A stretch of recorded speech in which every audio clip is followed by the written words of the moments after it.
And welcome everybody to this week's exciting episode. I would rather have a dark fruits than a wife. I would rather have a dark fruits than a wife. That's what they sing at football, isn't it? Is that a football song? I don't know. Something like that. Dark fruits being an alcoholic beverage. Yeah. Rather have a dark fruits than a wife. Fair enough, your choice, mate. Good intro. Yeah. I don't know what it's from. I've just heard it sung to me before. And I thought, you know what, I'm feeling a bit of a hooligan today. Feeling a bit of a rebel. You look like a hooligan. Yeah. Most days. Yeah. I feel like I look like a rebel if I was in a library. Do you know what I mean? Yeah, I'll definitely. I feel like the look I've gone for today with the spectacles, I'm the person that's like, what do you mean that book is still rented out? I'm a librarian with tattoos, don't you know? You're already late, Timothy, on 3 books. I'm not going to lend you out another one. Well, then that wouldn't make me a rebel. That would just make me good at my job as a librarian. In that case, you should go, you're already late, Timothy, with 3 books. Oh, go on then. Have another one. We won't tell anyone. Yeah, that's more like it. Yeah, that's the look I've gone for today. Fair enough. Can I have a book, please? Yeah, take 4. All right. What are we on today then, Josh? Oh, well, the theme of this podcast is Paranormality UK, which we've said before, we talk about all kinds of things, crazy, weird, scary, wacky. Sometimes sorts. Paranormal, sometimes normal. Yeah. Anything interesting. Interesting, really. Yeah, weird and interesting.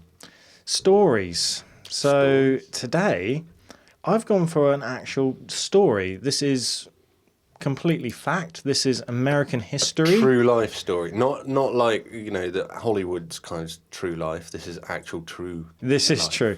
Although they did make it into a film and a book. What was the film called? Oh, God, I couldn't tell you. You didn't research that, did you? I saw it, but I also saw the review, and it said... It was 2-star. It wasn't great. All right. The book is better. IMDb of -7. It was pretty bad. Oh, okay. It didn't get good ratings. So I thought, you know what? Not promoting that then. Exactly. So I was like, you know what? I'm just going to tell the story and read parts of the book and things instead.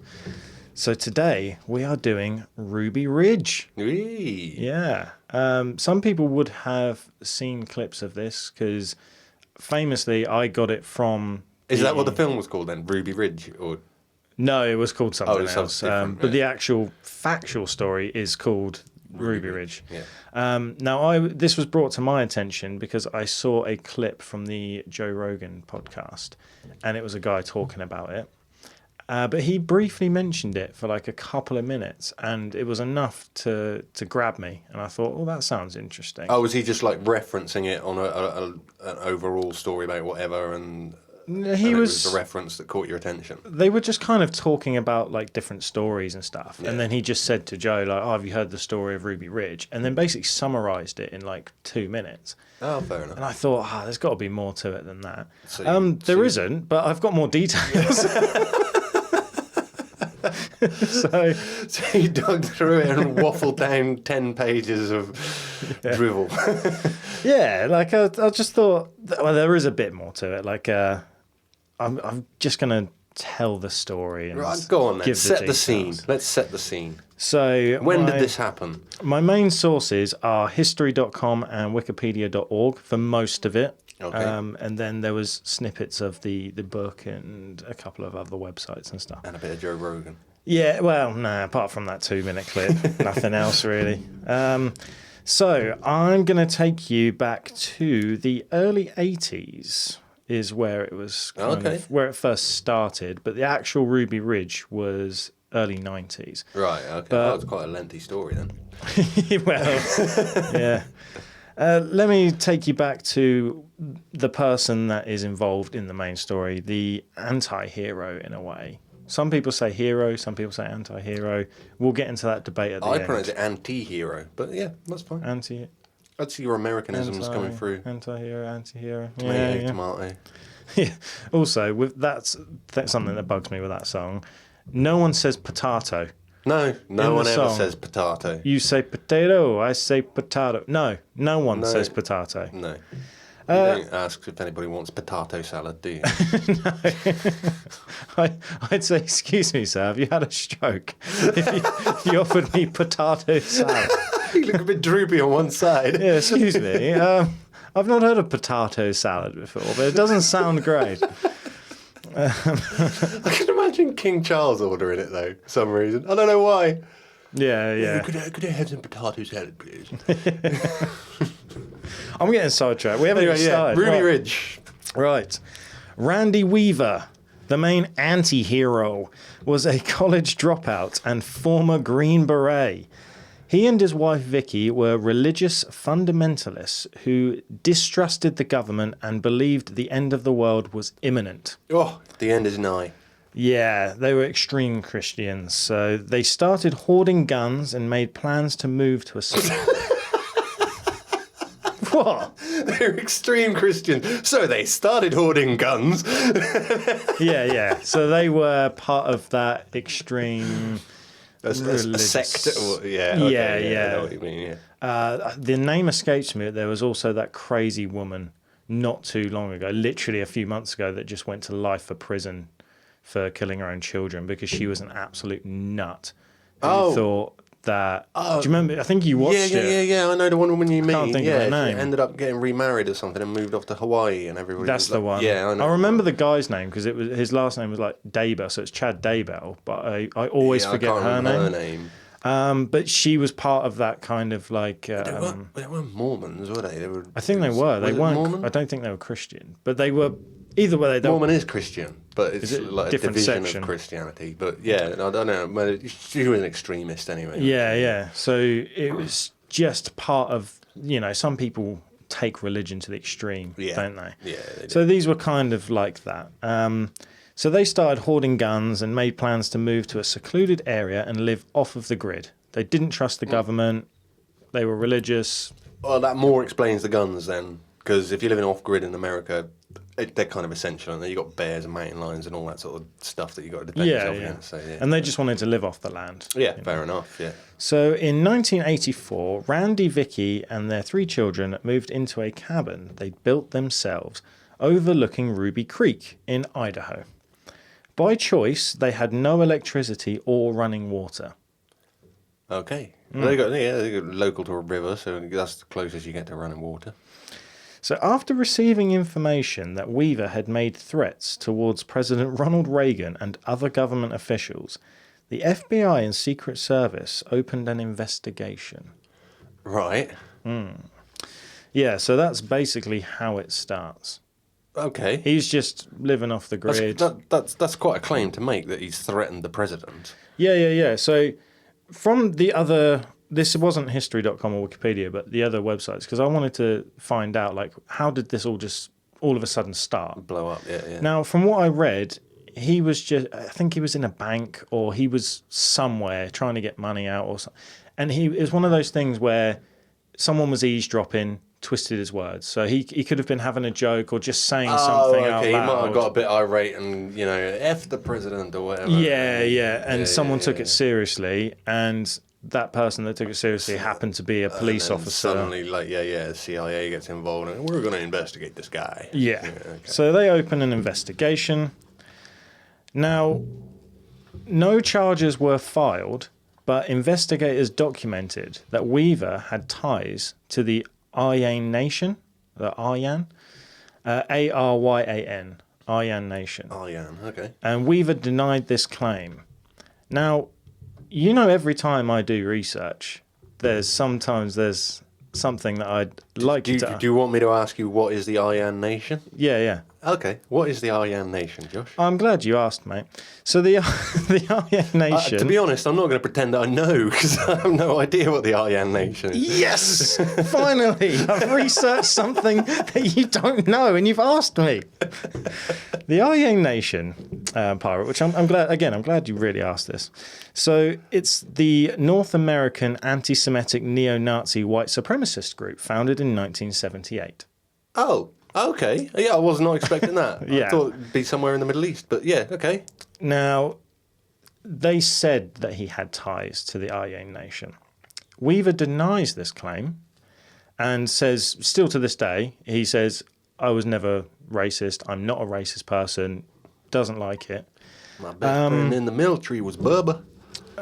You're not far off. You're not far off what his mate's actually called. And later on, I will tell you the name of the guy that helped. Okay. And to me, it's the most American name I've ever heard, and it's not far off, bub. So, fair enough. In 1989, undercover ATF agents claimed Weaver sold them illegal sawed-off shotguns and offered Weaver the chance to become an informant on the IA Nation. Now, let me just clear that up. So Weaver... So, anyway, from where I'm sitting, right, he's not part of the Iron Nation. Mm-hmm. They think he's part of the Iron Nation. Yep. So they ask him to be an informant on the Iron Nation that he's actually got no ties to or no in. Yes. To get in there. Yeah. Right, okay. Fair enough. Right, that makes complete sense. But he was selling sawn-off shotguns. Naughty boy. To anyone that would buy them. Anyone that wanted to rob a bank. And most of the people that were white buying... supremacists. Yeah. So there is that tie to Weaver, but he still denies... He didn't know him. He was just selling them to anyone. Yeah. So he denies being racist, denies being part of the group, anything like that. He was basically like, I was just trying to sell guns. Yeah, I was selling them. I don't care if you're black, white, who you want to kill. Doesn't matter. So when Weaver refused, he was indicted for making and keeping illegal weapons. Right. Fair enough. Yeah. So after being released on bail, his trial was set for February 1991. But his probation officer told him the wrong date. He told him it wasn't until March. Right. So his trial was supposed to be February. He got told March. So naturally he didn't turn up to his trial, and there was what's it called, an PBR or whatever it is against him. Well, let's get into it because so Weaver missed the February trial, and a warrant was issued for his arrest. The March 20th trial came and went without an appearance from Weaver, and a grand jury indicted him for failing to appear at trial. Attempts to negotiate with Weaver over the next year via mail failed, and he remained at large. Because he didn't have a mailbox. Yeah, it's because he's off-grid. Yeah, off-grid, out in the middle of nowhere. How are they trying to get in contact with him by mail? You need to actually go out there and speak to the guy. Yeah, so he was told the wrong date, and then... This was what, in the 1980s? No, this was early 90s. Early 90s. Well, even so, like, I mean, the chances of him having even a telephone, if you're off grid, out in the middle of the sticks, and wilderness is big out there, isn't it? I mean, that's just completely. And again, I need to mention the main reason he went off grid was because he didn't trust the US government. Yeah. So he missed both trials because he was like, oh, this is just a load of rubbish. Just leave me alone. I just want to have a peaceful life off the grid with my wife and kids. So he remained at large, and the US Marshals Service was responsible for bringing in the now fugitive Weaver. With Weaver's weapons, with his weapons arsenal and anti-government stance, they determined he wouldn't give up peacefully. Right, okay, yeah. Without talking to him? Yeah, without talking to him. He doesn't even know he's, like, at large, basically. He just thinks, big He's still got another month, Don't worry about it, yeah. So they planned a covert takedown to gather intelligence, survey the terrain, the Weaver family, and eventually arrest Weaver. Now, I'm just going to mention, at this point, because I think it's important. So I Googled... in America what the punishment would be for the crime that he was meant to go to trial for. Yeah. Now, because it would have been his first offence, they automatically kind of take it easier on you unless it's murder. And he's a military veteran. Yeah. So he would have had... I was about to say military vitamin. That's obviously wrong. Although a Weaver does sound like a... vitamin. I'm lacking in vitamin Weaver. Sorry, you had to sidetrack. Go on. So the minimum... So basically, selling or owning a sawn-off shotgun would have resulted in either a $10,000 fine or up to 10 years in prison. Right, but because it was first offence, by the records and by the research, he wouldn't have got the maximum 10 years. He was probably looking at a couple years, few years, 5 at the most, kind of thing. Or probably just a fine. Yes, yeah. So that's what we're talking for the offence that he missed, which now the US Marshals Service are completely surveilling the, do you know what I mean? So ramped it up a bit, haven't they? Yeah. So surveillance began, and the Weaver family became more and more isolated. Vicky Weaver gave birth to a baby girl, so this is child number 4. Oh, 4? Yeah, okay. At the cabin, so at home, and cared for her family as best she could under the difficult circumstances. Yeah, with no electric or running water. Mm-hmm. So surveillance teams noted the Weavers were almost always armed and decided to settle in for the long haul. They planned to infiltrate the tight family unit with the help of a male and female undercover agent posing as the Weavers' new neighbours. Again, off-grid in the middle of nowhere, original plan was to have these 2 undercover hey guys, cops. We just moved in next door, 20 miles away. Yeah. Because they built the cabin themselves in the middle of nowhere. So, but the deputies never got a chance, and that is because there was Deputy Marshals Dave Hunt and Art Roderick, which I think is a great name, by the way. Art Roderick. That's not the most American name I've ever heard. No, it's just cool. I like it. Knew the rugged terrain surrounding Weaver's home. They knew it pretty well, so they were going to lead the undercover team. Yeah. On the morning of August 21st, 1992, as the team prepared to gather intelligence for the day, the Weaver's family dogs became aware of their presence. That's pretty much why people have dogs when they live in the sticks. Yeah, so they can early warning system. Yeah. So the dogs, Sammy Weaver, who is Randy's 14-year-old son, and Kevin Harris, who was a hunting partner, like good friend to Randy Weaver. They gave chase as the surveillance team scattered. Oh, so you see the big mistake that the surveillance team had. They didn't have a skinwalker's bone whistle. Oh, they didn't. The dogs wouldn't have barked. Yes, that's true. So the dogs have basically spotted these people in the bushes. Can I just mention as well, they had full ghillie suits and... Really? Yeah, the full operation. Crikey. For a bloke that That's allegedly... like they're going to take down Pablo Escobar. Yeah. You can see why this story is a bit controversial. Yeah. So a firefight actually ensued, leaving 14-year-old Sammy Weaver and Marshal Billy Deegan and one of the Weaver's dogs dead. Oh, not just maimed then. They killed him outright. Now, who shot first and who shot who would later be debated by all surviving parties in the courts and in the media, but the carnage wasn't over yet. Oh, right, okay. What I actually read in that part as well, which I think is important to mention, but this is, I will say allegedly, because it's still up to debate, because the FBI obviously stick to their story. The Weaver everybody's going to stick to their story. Yeah. Allegedly, the dog ran off first because it was sniffing and it smelt something, spotted the surveillance, started barking and chasing. So then Sammy, who they were armed because they were going out hunting, because again, no electric, no water, they're living off the grid. Yeah, they were going to supermarkets. So they were going to grow or hunt and catch what you want to eat. Yeah, hunt their own meat. So he had a gun. He saw the surveillance team and the dogs and everything, and allegedly they shot the dog first without any hesitation, which then Sammy turned to run back to the cabin and then was shot in the back. Oh, so that's allegedly how it all actually started. But again, it's up to debate to this day. It's unconfirmed. Yeah. Right. So as the family ran back and took refuge into their cabin, they were grieving the loss of Sammy because they realised he had been shot. And they were planning their next steps on how to escape the cabin.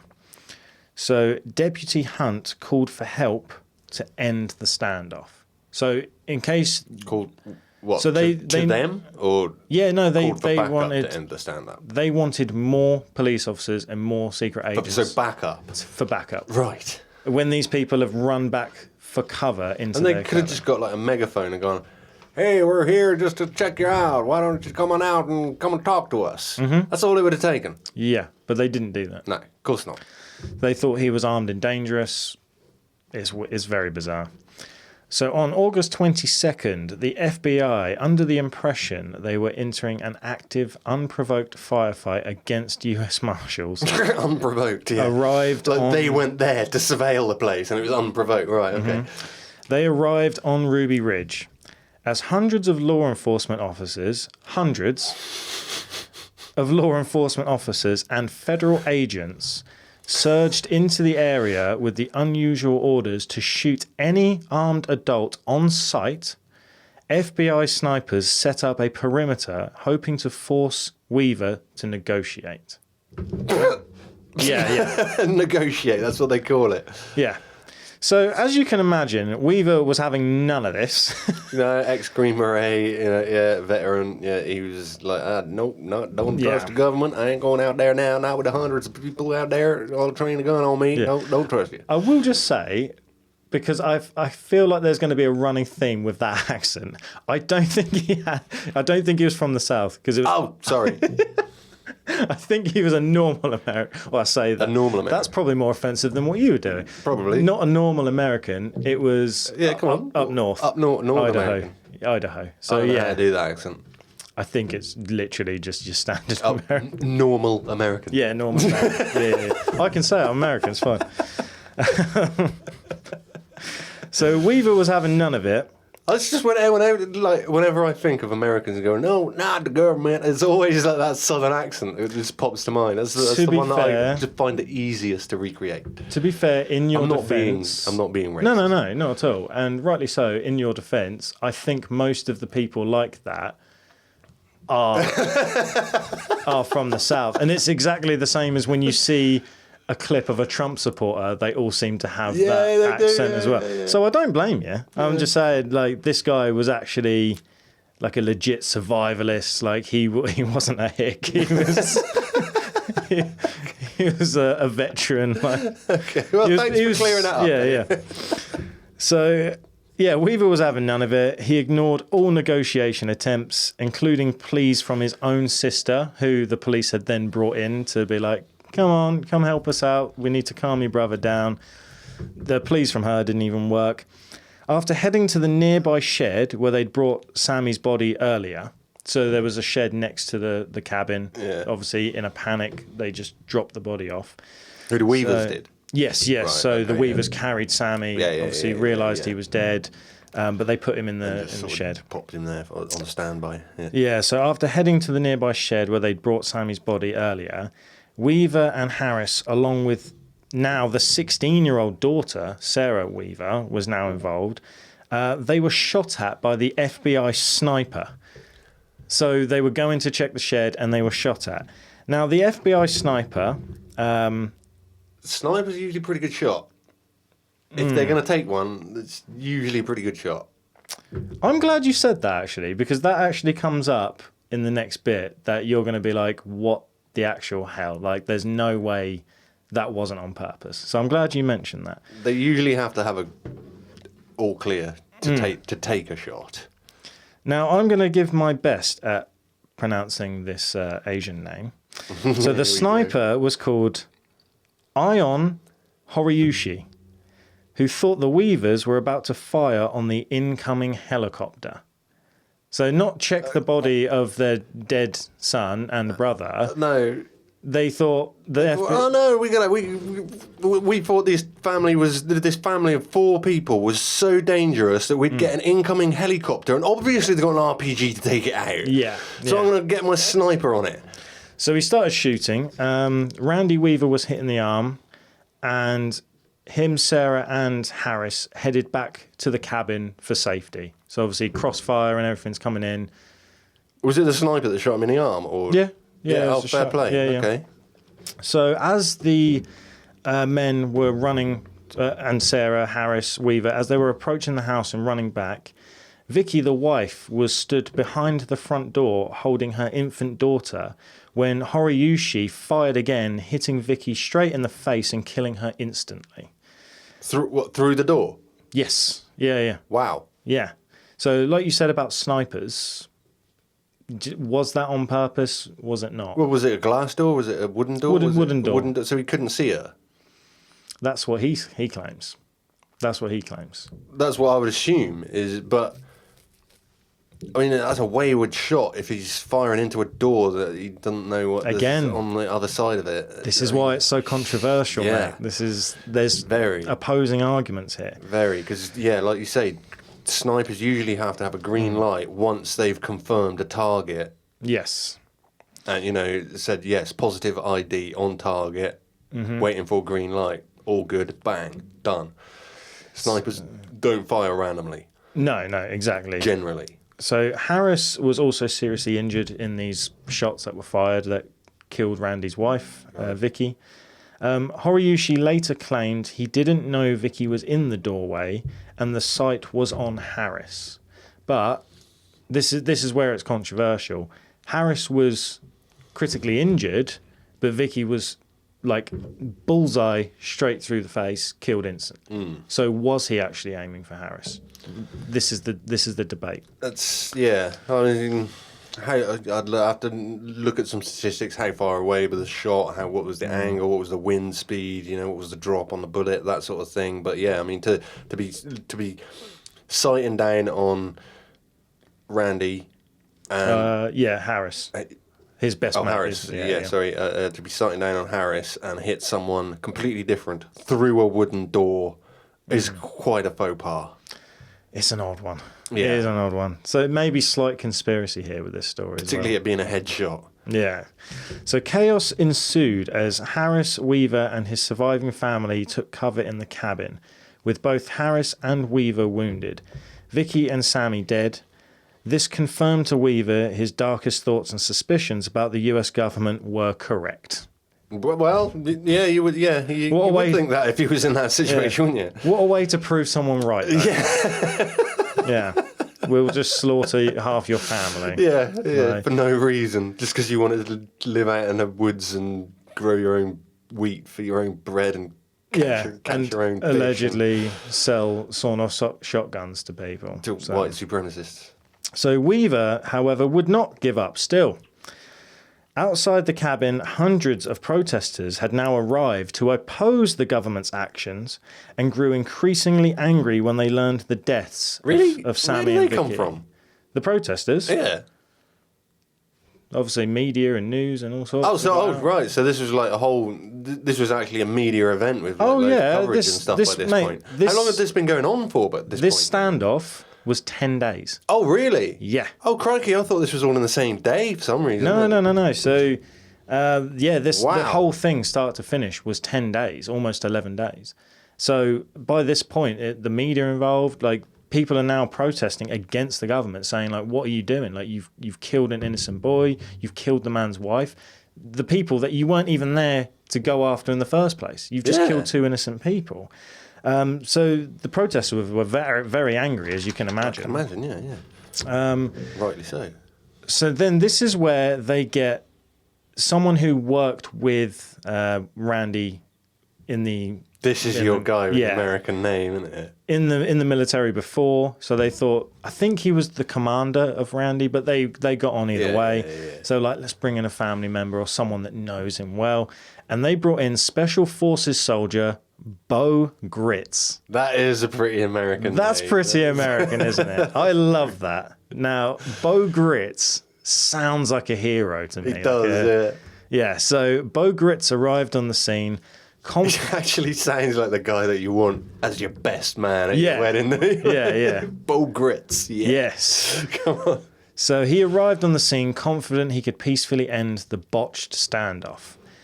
On August 30th, Gritz convinced Weaver to give up critically injured Harris and allow Vicky's body to be removed from the cabin. Mm-hmm.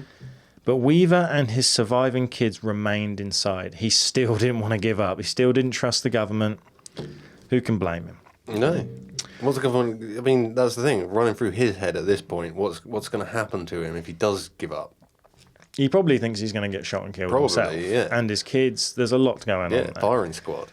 So with time running out, Grits went to the cabin again the next day on the morning of August 31st. And although Weaver had vowed to die before giving himself up, Grits managed to convince him and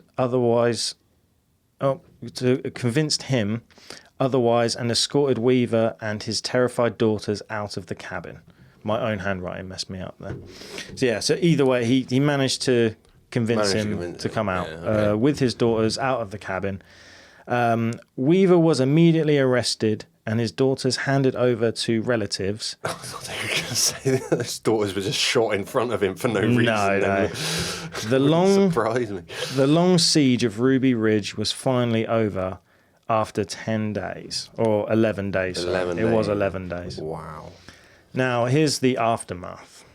Okay. So that is the actual story of Ruby Ridge. He was arrested. That is it. Wife and kid killed. Clank didn't do nothing wrong to start with, but now we're going to cut you off and see if we can prosecute you. Yeah.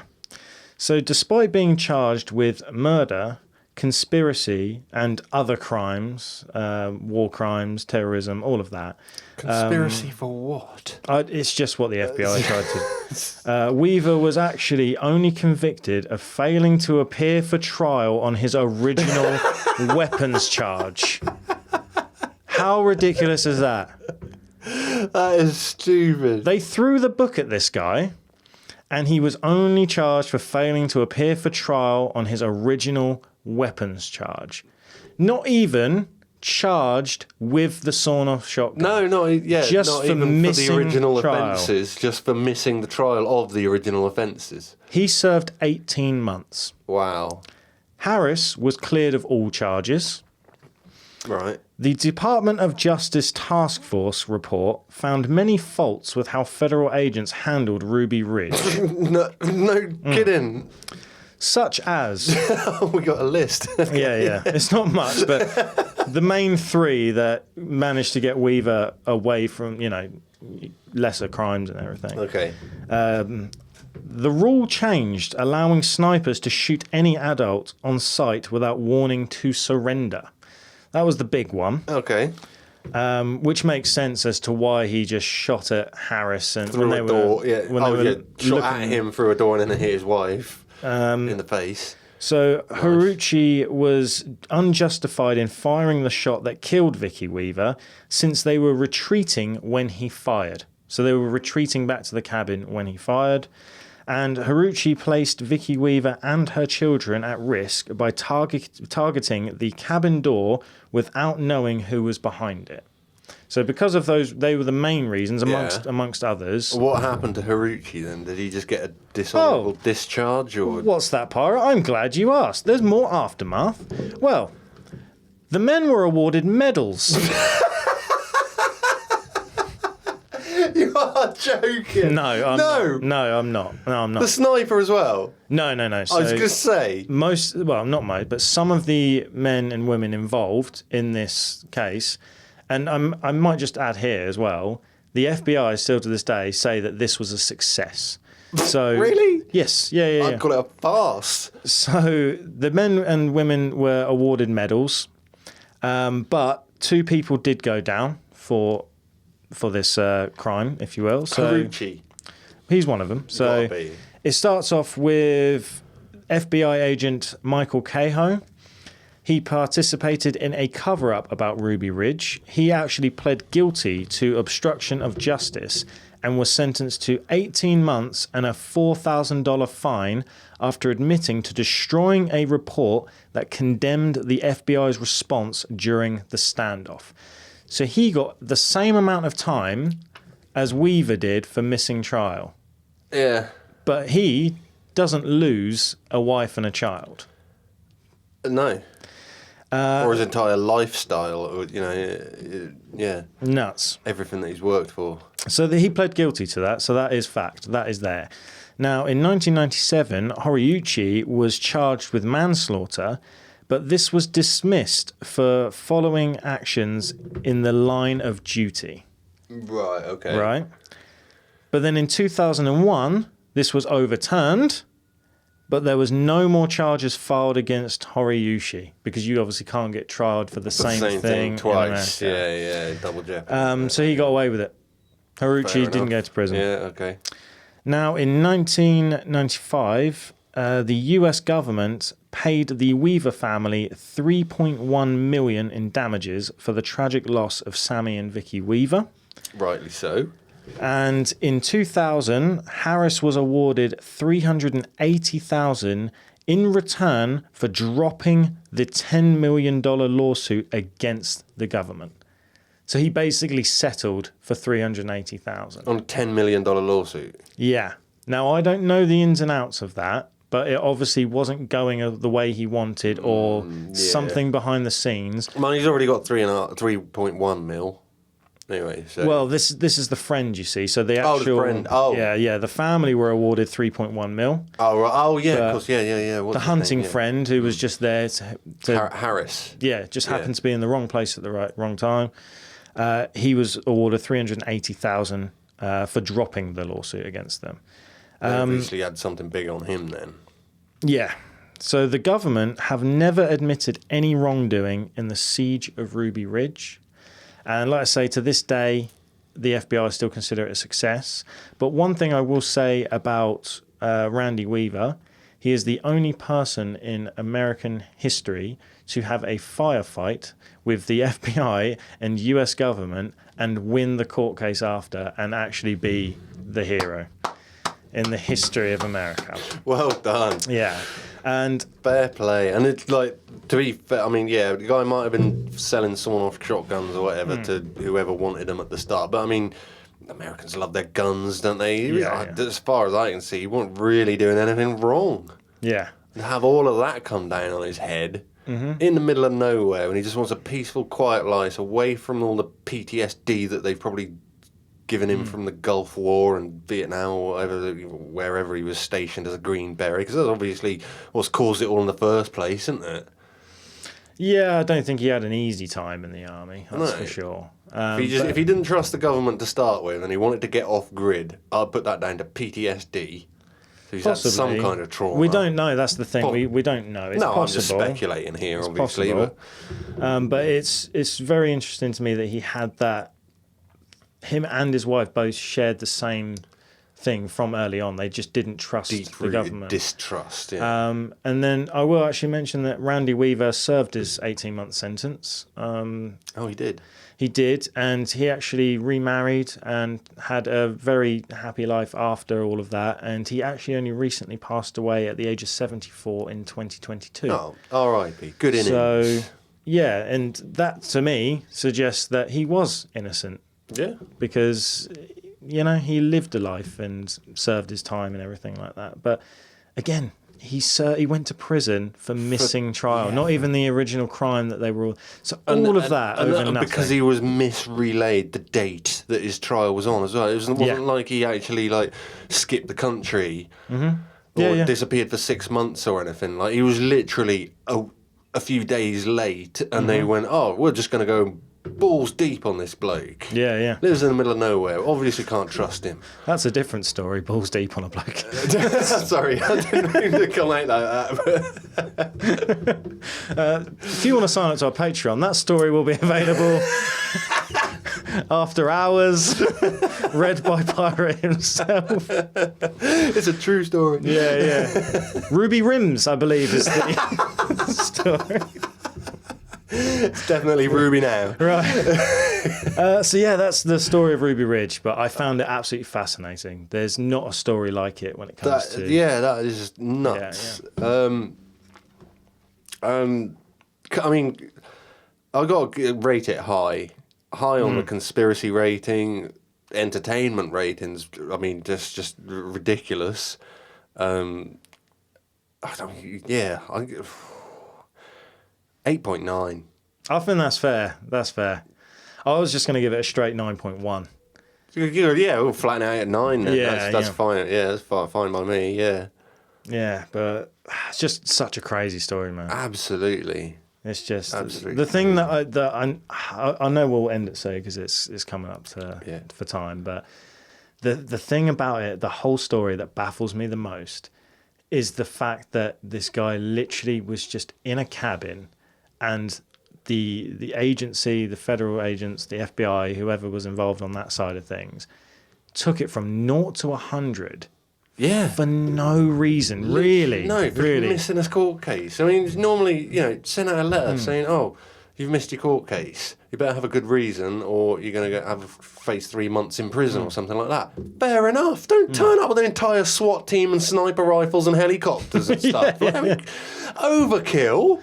Like you said, even if they suspected that he would be armed, dangerous, not go peacefully, this, that, and the other, because of the charges they were accusing him of, even with all of that, like you said... Still, a couple of sheriff cars would probably Sheriff cars, a megaphone, a walkie-talkie. Yeah. There would have been a way of getting his attention, or you didn't need to kill his wife and his kid. No. Do you know what I mean? Like, they had nothing to do with it. They were just following their dad and living off grid. So it's just absolutely nuts. Yeah, the overkill of Ruby Ridge, I think I would call that. Yeah. 11 days in a cabin, fending off the FBI and having a shootout. That is amazing. It's a good story, though. Well done for finding that one. Yeah. Shout out to the JRE experience for that 2-minute clip so, and piquing my interest, I suppose. Yeah. And talking of the podcast, we have decided that it's probably not a good idea to do the live stream, haven't we? Yeah. Life kind of gets in the way sometimes, and it was probably an oversight to actually try and get that going to start with, because for us, obviously, well, it's high summer time, and it starts September. Still, people are still on their summer holidays. We're very busy at work. We are farmers. If you didn't know that from listening to other pods of ours, our day job is in farming, and we are very busy with harvest and stuff like that at this time of year. Yeah. And honestly,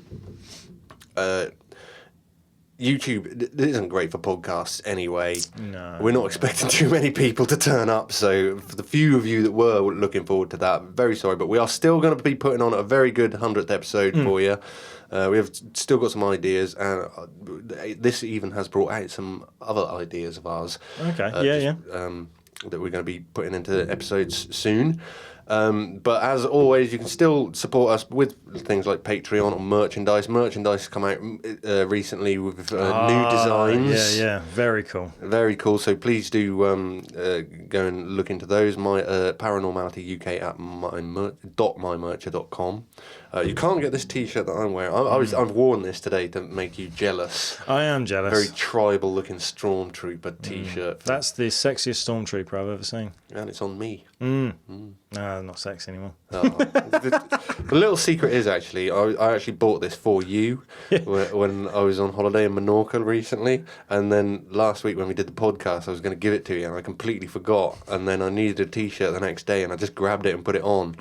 And Hayley said, weren't you supposed to give that to Josh? And I was like, well, I might keep it for myself now. It's the gift that almost was. Yeah, and now I'm just wearing it to make you jealous. Yeah. What a kind friend, everyone. Now you've shown your true colours to the people. Arr. I suppose that is very pirate of you, to be fair. It's my treasure now. It's mine. And anyway, till next week, I've been Pirate. I'm Josh. This has been Paranormality UK. Ta-ta. Ta-ta. Patriot.